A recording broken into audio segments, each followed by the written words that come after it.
Komisi Pemberantasan Korupsi menolak usulan-usulan untuk dilakukannya revisi Undang-Undang KPK.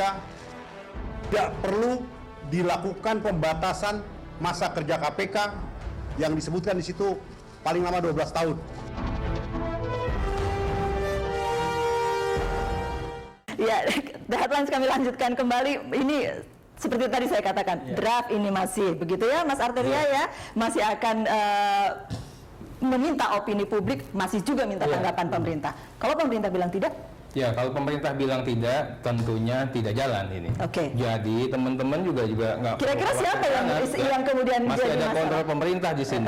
Tapi juga perlu saya sampaikan, inisiasi revisi Undang-Undang KPK awal ini bukan dari kami.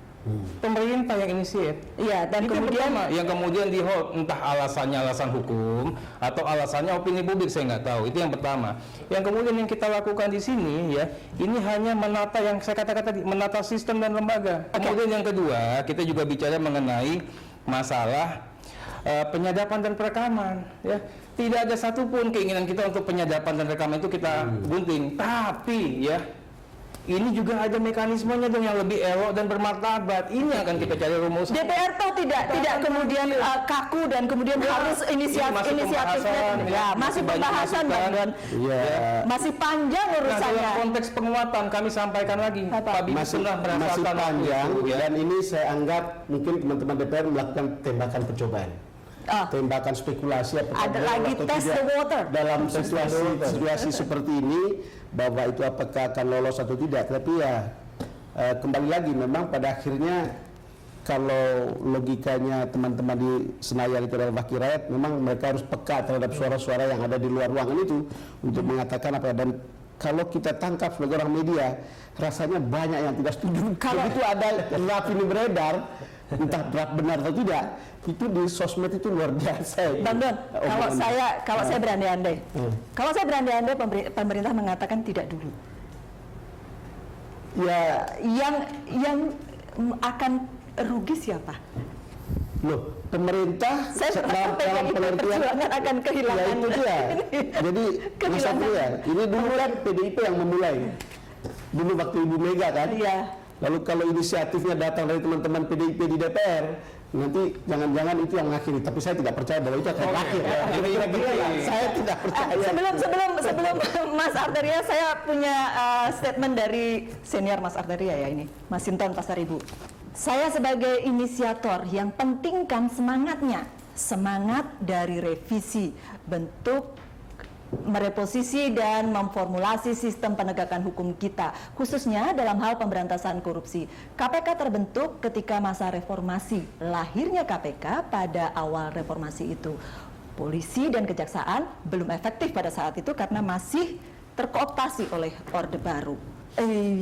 Kemudian masih ada lanjutannya. Nah, seiring perjalanan waktu sudah 17 tahun reformasi ini, kami mencoba supaya bangsa ini juga menentukan fase transisi reformasi. Berapa tahun sih sebenarnya? Kalau umpama revisi ini efektif buat 2016 nanti dan 12 tahun kemudian KPK masih ada, berarti ada 20 tahun masa transisi. Semangatnya di situ. Jadi ini kenapa soal 12 tahun usia KPK sesudah revisi undang-undang ini akan diundangkan gitu misalnya. Jadi saya mau klarifikasi, perkara 12 tahun sebenarnya kita kaitkan karena KPK ini adalah lembaga negara. Kaitannya dengan pencapaian, bukan karena masa reformasi itu. Ya, pencapaian kinerja itu perspektifnya lain lagi. Bisa saja begitu ya. Pencapaian KL itu apa? Itu di RPJMN. Bisa usianya berapa?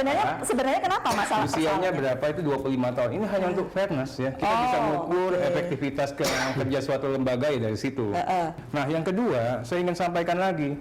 Betul juga yang disampaikan Mas Sinton. Kita lakukan penguatan. Saya ingin sampaikan Pak Bibit ya. Dulu kan ada 5 orang ini komisioner ya.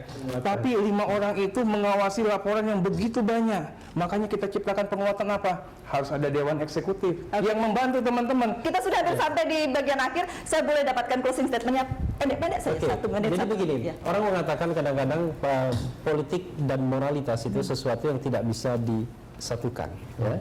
itu kepentingan yang berbeda. Tapi ada orang besar seperti Gani yang mengatakan bisa disatukan. Tapi di Republik ini terpaksa saya mengatakan memang susah akan disatukan. Oke. Pak Didit.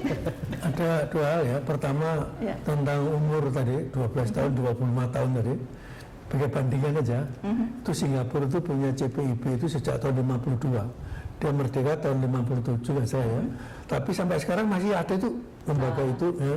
Jadi dan dia punya indeks prestasi Korupsi. bukan persepsi korupsi itu paling bagus di Asia ini. Yang kedua? Ya, itu. Yang kedua untuk pencegahan kejahatan ya. Tolong jangan buru-buru, penegak hukum itu boleh juga mencegah, tapi tolong men-trigger masyarakat. Dan saya sudah mulai dengan gerakan masyarakat perangi korupsi. Oke.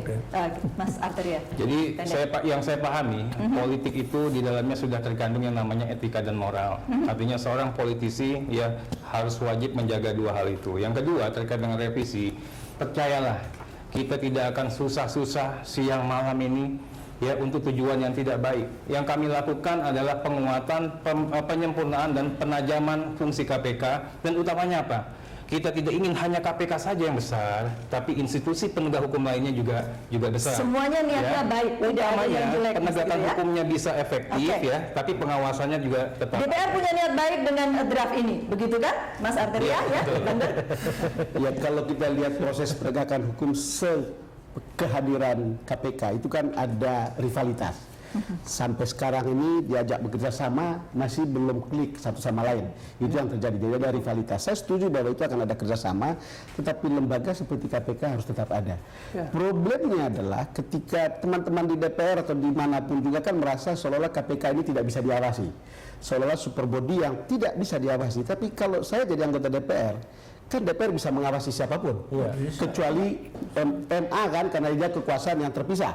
Tetapi mengawasi KPK itu sama seperti DPR mengawasi Jaksa Agung, sama seperti mereka mengawasi kepolisian sebetulnya.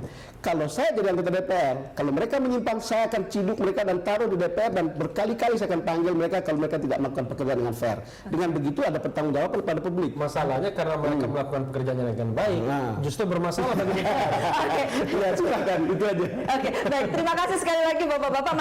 Kita harus masih menunggu tanggapan pemerintah, menunggu juga bagaimana opini masyarakat ya untuk ada revisi Undang-Undang KPK ini. Terima kasih Anda telah bersama kami. Sampai jumpa.